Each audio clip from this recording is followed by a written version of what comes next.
Time travel, क्या सच में time travel possible है? कभी आपके दिमाग में ये नहीं आया?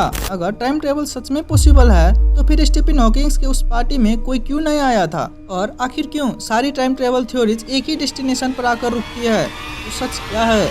बात है 2009 की, जब स्टीफन हॉकिंग ने पूरी इंसानियत की किस्मत के लिए एक पार्टी रखी थी जहां फ्यूचर के इंसान आने वाले थे।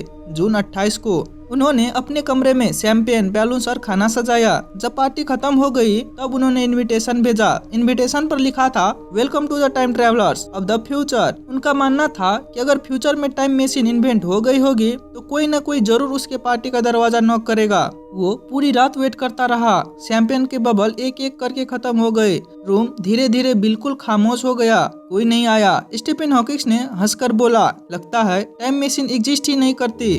पर क्या पता वो रूम ऑलरेडी फ्यूचर के विजिटर से भरा हुआ हो। शायद फ्यूचर वाले तुम भी वहाँ हो। तुम स्टीफन हॉकिंग को देख रहे हो लेकिन दरवाजा नॉक नहीं कर सकते क्योंकि यूनिवर्स के लॉ तुम्हें रोक देता है। इस मुश्किल को समझने के लिए हमें सबसे पहले टाइम के लिए इंसान की लालच को समझना होगा। ये दो तरह का होता है। पहला है फ्यूचर में जाना। इसके लिए किसी मशीन की जरूरत नहीं है, बस स्पीड या ग्रेविटी चाहिए। 1971 में हाफेल और कैटरिंग ने 4 एटॉमिक क्लॉक ली और पूरी दुनिया का चक्कर लगाया। लैंड करने के बाद उन्होंने देखा कि एटॉमिक क्लॉक में सच में एक डेविएशन यानी कि फर्क था। जो क्लॉक ईस्ट की तरफ उड़ रही थी वो ग्राउंड से कुछ नैनो सेकंड स्लो थी और जो वेस्ट की तरफ उड़ रही थी वो कुछ नैनो सेकंड फास्ट थी।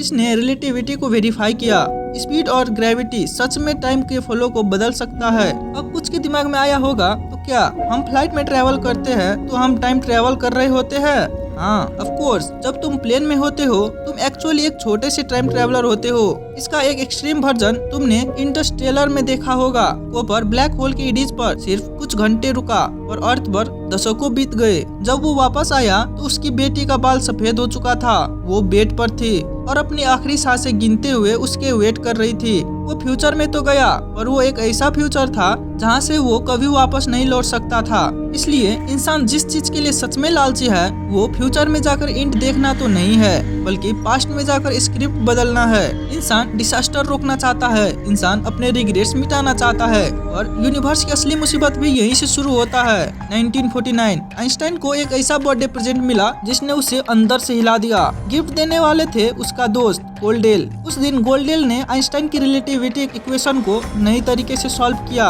और एक नया यूनिवर्स मॉडल निकाला। उस दिन डिस्कवर किया कि अगर पूरी यूनिवर्स एक गायरोस्कोप की तरह रोटेट करे तो स्पेस टाइम में अजीब कर्वेचर क्रिएट हो सकता है। ऐसा कर्वेचर जहाँ फ्यूचर की लाइट धीरे धीरे मुड़कर पास्ट में लौट आए। टाइम एक ऐसी स्नेक की तरह बन जाता है जो अपनी ही पूंछ खा रहा हो। इसे गोडेल कर्व कहा गया। इस यूनिवर्स में अगर तुम फ्यूचर की तरफ ट्रेवल करते रहोगे तो तुम इवेंचुअली पास्ट में पहुंच जाओगे। आइंस्टाइन ये पढ़कर काफी देर तक चुप रहा। उसका खुद का बनाया गया फिजिक्स का लॉ एक्चुअली पास्ट में ट्रेवल एलो कर रहा था और जब थ्योरी ने परमिशन दे दी तो इंजीनियर्स कैसे चुप रहे थे। 1974 फिजिसिस्ट ट्रिपलर ने ट्रिपलर सिलेंडर का कॉन्सेप्ट दिया। उसने कहा, हमें पूरी यूनिवर्स को रोटेट करने की जरूरत नहीं है, हम खुद का रोटेटिंग ऑब्जेक्ट बना सकते हैं। अगर एक बहुत मैसिव और एक्सट्रीमली डेंस सिलेंडर को लाइट की स्पीड के करीब घुमा दिया जाए तो उसकी रोटेशन स्पेस टाइम में एक ह्यूज व्हिरलपूल क्रिएट करेगी, बिल्कुल वैसे जैसे ब्लेंडर कॉफी को घुमाता है। अगर कोई स्पेसशिप उस व्हिरलपूल के साथ फ्लाई करे तो वो टाइम के गैप में स्लाइड करके पास्ट में पहुंच सकता है। लेकिन प्रॉब्लम ये था कि मशीन को काम करने के लिए सिलेंडर इन्फिनिटी लॉन्ग होना चाहिए और अगर छोटा भी किया जाए तो काउंटलेस सन्स को कंप्रेस करके न्यूट्रॉन मैटर बनाना पड़ेगा।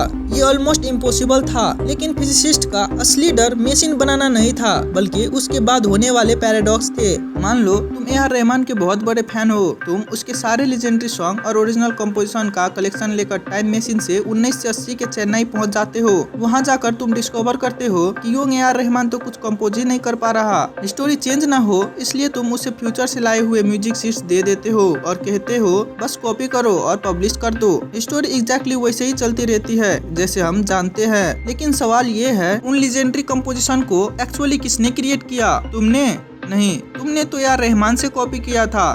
फिर ए आर रहमान ने नहीं, उसने तो तुमसे कॉपी किया। मतलब इन्फॉर्मेशन का कोई ओरिजिनल क्रिएटर ही नहीं है। इन्फॉर्मेशन बस एक इनलेस लूप में घूमता रहता है बिना किसी स्टार्टिंग पॉइंट के। इस इम्पॉसिबल सिचुएशन को बूटस्ट्रैप पैराडॉक्स कहते हैं। ये ग्रैंडफादर पैराडॉक्स से भी ज्यादा डेंजरस है क्योंकि ये कैजुअलिटी का कॉन्सेप्ट को ही तोड़ देता है। इस लूप होल को फिक्स करने के लिए फिजिसिस्ट ने नोविकोव सेल्फ कंसिस्टेंसी प्रिंसिपल दिया।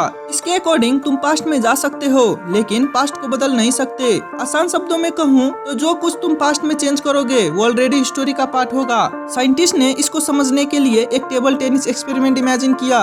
एक बॉल को टाइम मशीन के एंट्रेंस की तरफ रोल करो। फ्यूचर वाले बॉल कुछ मिनट पहले एग्जिस्ट से बाहर निकलेगी और अपने पास्ट वाले वर्जन को हिट करेगी ताकि वो एंट्रेंस में इंटर ही ना कर सके। सुनने में लगता है ग्रैंडफादर पैराडॉक्स क्रिएट हो गया, लेकिन फिजिक्स के अकॉर्डिंग फ्यूचर वाले बॉल कभी भी अपने पास्ट वर्जन को कम्प्लीटली स्टॉप ही नहीं कर पाएगी। यूनिवर्स उसकी ट्रेजेडी को ऑटोमेटिकली एडजस्ट कर देगा। बॉल सिर्फ इतना हिट करेगा कि उसकी एंगल चेंज हो जाए और वही एंगल उसे एग्जैक्टली टाइम मशीन एंट्रेंस में घुसा देगा। मतलब तुम जितना पास्ट को रोकने की कोशिश करोगे उतना ही तुम खुद उस पास्ट के रीजन बन जाओगे। अगर तुम हिटलर को मारने पास्ट में जाओगे तो या तो गन जाम हो जाएगी या तुम गलत इंसान को मार दोगे। हो सकता है तुम्हारी वजह से ही हिटलर और ज्यादा डेंजरस बन जाए। तुम सोचते हो तुम स्क्रिप्ट रिराइट कर रहे हो, लेकिन असल में तुम खुद पहले लिखे हुए स्क्रिप्ट के एक कैरेक्टर हो। अब वापस स्टीफन हॉकिंग के पार्टी पर आते हैं। अगर नोविकोव सही है तो फ्यूचर वाले लोग शायद वाकई ही आए होंगे। वो दरवाजे पर बाहर खड़ा होकर स्टीफन हॉकिंग को अकेला ग्लास उठाते हुए देखे होंगे, लेकिन वो नॉक नहीं कर सकते क्योंकि उसकी स्टोरी बुक में पहले से लिखा है उस रात स्टीफन हॉकिंग की पार्टी में कोई नहीं आया था। वो उस ऑलरेडी फिक्स टाइमलाइन को तोड़ नहीं सकते। इस यूनिवर्स में पास्ट, प्रेजेंट और फ्यूचर एक साथ एग्जिस्ट करता है और अगर ऐसा है तो फ्रीडम सिर्फ इल्यूजन बनकर रह जाती है। यहीं पर क्वांटम मैकेनिक्स एक और पॉसिबिलिटी देता है, मल्टीवर्स थ्योरी। इस थ्योरी के अकॉर्डिंग जब तुम पास्ट में जाते हो यूनिवर्स स्प्लिट हो जाता है। तुम ओरिजिनल पास्ट में नहीं लौटते, तुम एक पैरेलल टाइमलाइन में जंप करते हो। वहाँ तुम स्टीफन हॉकिंग के दरवाजे नॉक कर सकते हो, लेकिन जिस दुनिया से तुम आए थे तुम्हारा रिग्रेट्स वही रह जाता है। कोई उन्हें ठीक नहीं करता। आखिर में टाइम ट्रेवल का सिर्फ दो ही आउटकम्स बचता है, या तो तुम कुछ भी चेंज नहीं कर सकते, हिस्ट्री को दोबारा होते देखते हो, या तो तुम हिस्टोरी चेंज कर देते हो लेकिन वो तुम्हारी ओरिजिनल दुनिया नहीं होती। तुम कभी वापस नहीं लौट सकते। चाहे आंसर जो भी हो, टाइम ट्रेवल का एंड हमेशा लॉस में ही होता है। इसलिए उस अंधेरे कोने को इतना मत देखो, क्योंकि नो मैटर आंसर क्या है, टाइम ट्रेवल का एंड हमेशा लॉस ही होता है। तो पास्ट के रिग्रेट्स को छोड़ दो और आज में ही जियो, क्योंकि प्रेजेंट ही वो अकेला लम्हा है जिसे तुम सच में कंट्रोल कर सकते हो। अगर टाइम ट्रेवल का ये वीडियो इन्फॉर्मेटिव लगा हो तो वीडियो को लाइक और दोस्तों के साथ शेयर जरूर करना। मिलते हैं अगली वीडियो में, तब तक के लिए कीप एक्सप्लोरिंग।